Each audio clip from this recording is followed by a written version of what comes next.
Fear. We've all experienced it. We've all had it take over at times in our life. And as I was reading through the script, I kept getting drawn to that word fear. Memories of when I experienced it. And in one particular time, I was in my mid-20s. I was in the mid-90s. That ages me, I guess. I particularly had a time that I experienced great fear. A friend of mine and I, after you get out of college or in those mid-20s, you don't want to live with mom and dad anymore. So we decided, since we were poor college graduates, that we would pool our money together and find a house that we could rent. And we did that. We found a little house in Goshen, a little 2-bedroom, and we were having a good time doing that. Well, one particular weekend, my roommate was gone. And I was a real party animal that time. I loved to stay up late and read on the weekends. And so that particular weekend, I thought, oh, this is perfect. I have the house to myself. I am going to get my favorite mystery novel out, and I am going to stay up late reading. It was nothing for me to stay up till 1 or 2 in the morning or beyond because, I didn't have kids. I didn't have a family. I could do what I wanted. I didn't have to be up by a certain time on Saturday morning. So I realized that somebody had just come in the back door or something, because I heard something happening in the kitchen, which is where the back door was located. Well, as you can imagine, my heart just starts pounding. And I'm thinking, oh my goodness, every episode of CSI that I had watched is running through my head, and this is not going to end well for me. So I creep out of bed, and I'm like, okay, what can I grab? Because, I don't want to just be a sitting duck. What can I grab to defend myself? And I'm looking around my room. Remember, this is a small house. And I had an iron, not a curling iron, an actual iron you use with your clothing in the corner of my room. And I thought, okay, I got an iron. I got something to defend myself. And again, I'm just, I can't believe somebody's in my house, So I have my iron, and as you know, as a 20-year-old, you kind of feel pretty invincible.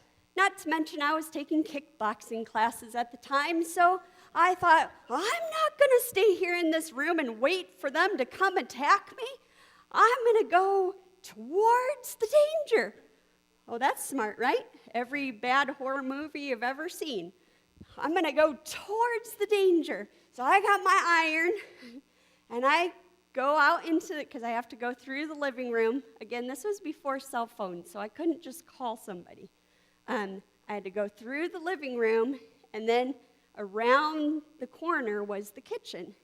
So I quietly go out because I'm thinking, I don't, I just peek. I peek through and see what's going on in the kitchen.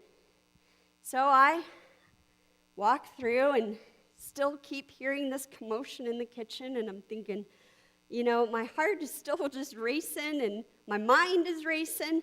So I sneak through the living room, and I get to the corner of where the kitchen was, and I thought, okay, if I can just peek in. But of course, you can't see what's going on. They're too far in the kitchen, so I couldn't see. So literally, I go, I'm going to take them by surprise, and I go, ha! I jump out, and then standing now is my very startled roommate who had started to feel ill where she was at and decided to drive through the night to come home so she could be sick at home instead of where she was. Needless to say, she's told that story far more than I have. But isn't that how fear works? The fear factor. There was a whole show created around the fear factor.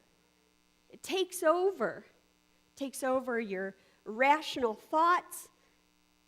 It takes over your lives.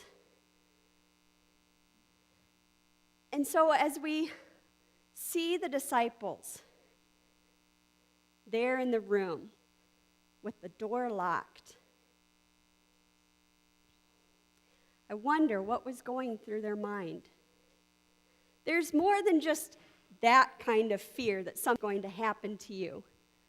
We have different kinds of fears. We have the fear of rejection. How many of you have struggled to try for that job promotion? Who have tried for that relationship because of fear of rejection? Fear of failure. That's a big one. Nobody wants to fail. We have fear of being judged by others. Fear, of course, that something is going to happen to ourselves or to others.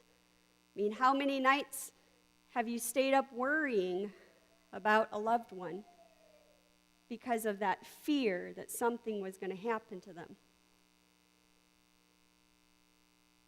And what about this one? Fear of change. Ooh. That one's not so wonderful, is it? Who wants change? We're comfortable where we're at. Change means going into the unknown. So here we are with the disciples who are experiencing not just fear of the Jews, but I think fear because they've just seen their teacher, their master, die on a cross, rejected. They had to have been feeling that fear of rejection too. And rightfully so, because it was very common in that time when a leader was found treasonous that their followers would be killed, would be imprisoned. So here are the disciples, they're not sure what's going to happen to them.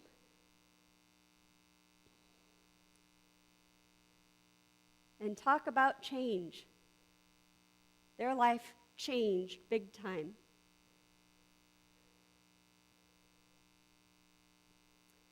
And we see that fear continue in some versions said 8 days, a week.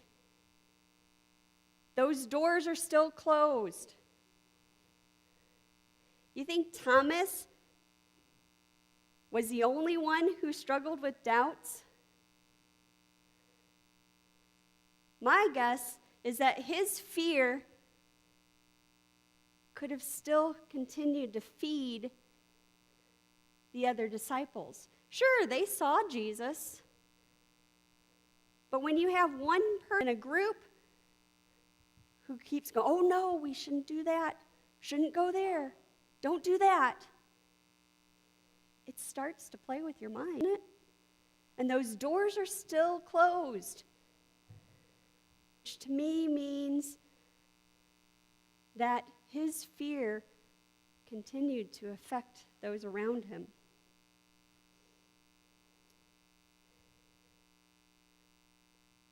Before I move on to the part where Jesus enters into their midst, I have a little video clip that I selected. It's from The Good Dinosaur, which is a recent movie that just came out. My daughters are right there, right excited right now. We just watched that as a family. But it is a cute little movie about a little dinosaur who struggles with fear. And so I ask that you pay attention to what the father has to say to this little dinosaur.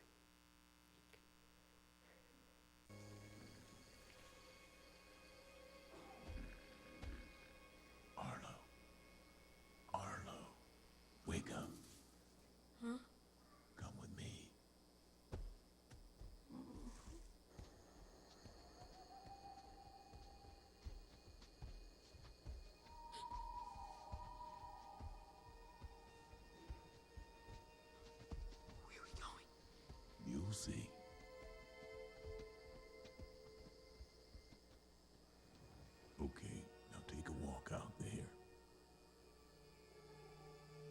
myself?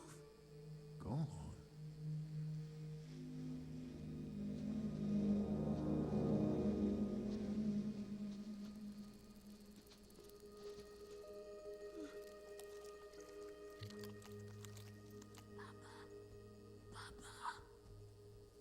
Calm down. Breathe.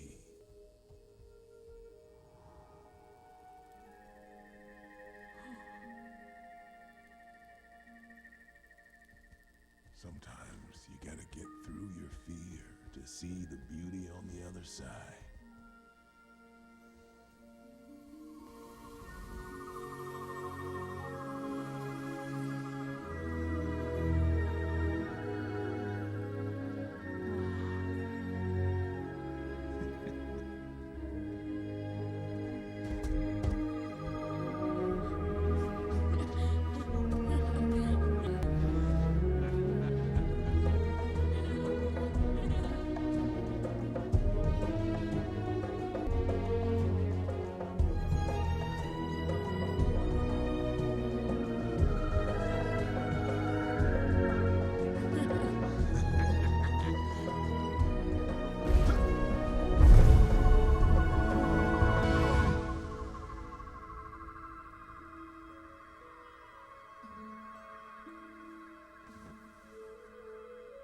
I got a new job for you tomorrow.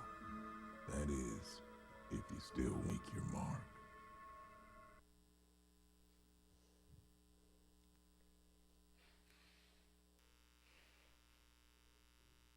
Did you hear what the Papa Dinosaur said? Well, first of all, he said, calm down. Breathe. Can't you hear Jesus saying that?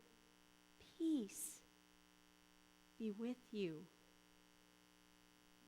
And then he said, you've got to get through your fear to see the beauty on the other side. So what can we learn? First of all, it's okay to have doubts and fears. They're going to happen. We're human.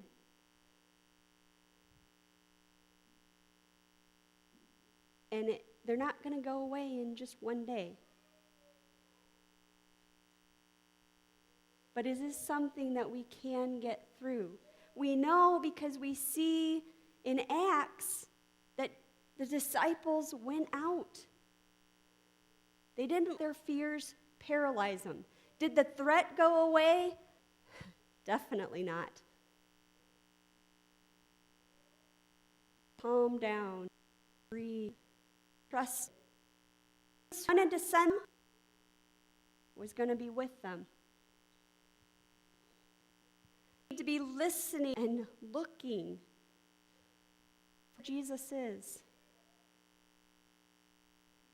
You know, I said of change, and I see it no more evident than in churches.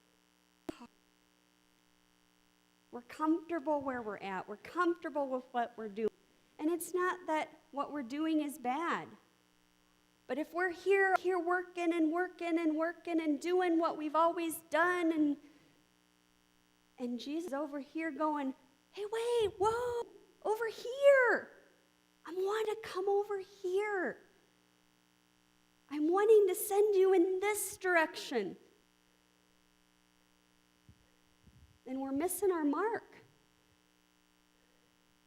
What if the disciples would have done that? Stayed here, stayed in this locked room. It's for here. And all along, Jesus is standing here going, for these young people, yo, come on over. Okay, I'm not really good with that kind of talk. We need to be looking and listening for where Jesus is, for what God is calling us individually and a church. And it's not about comparing what others do. It's about finding where Jesus is here and saying, All right. This is scaring the heck out of me, but I'm ready. I'm ready to move with you. I'm ready to grow with you, God. Here's the thing. In order to grow, we have to change. Did you ever think about that before? It starts as an infant. In order for an infant to grow, their bodies have to change. In order for to have a healthier lifestyle, you have to change some of your choices. In order to grow spiritually, you have to have an open heart, open mind, to allow God to show you where He wants you to change. And in order for a church to grow, we have to continually be looking and listening for where Jesus is and move with Him, not against Him.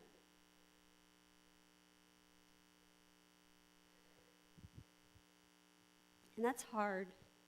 I get it.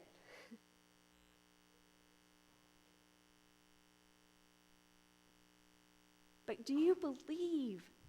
Because that's what Jesus said at the end, disciples. He said, but those of you who believe that God can change you, that God is with you, then I tell you, God is.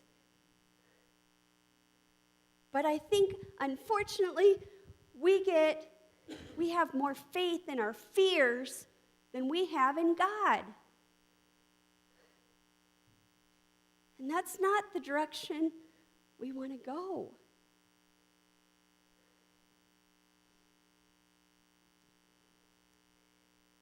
So I encourage you, spend this next week, spend this next month.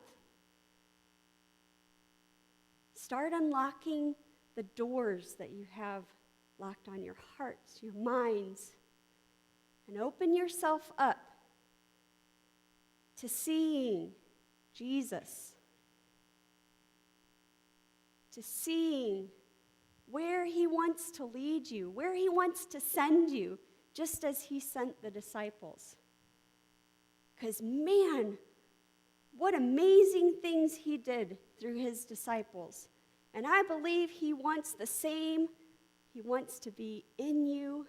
He wants to work through you and do amazing things.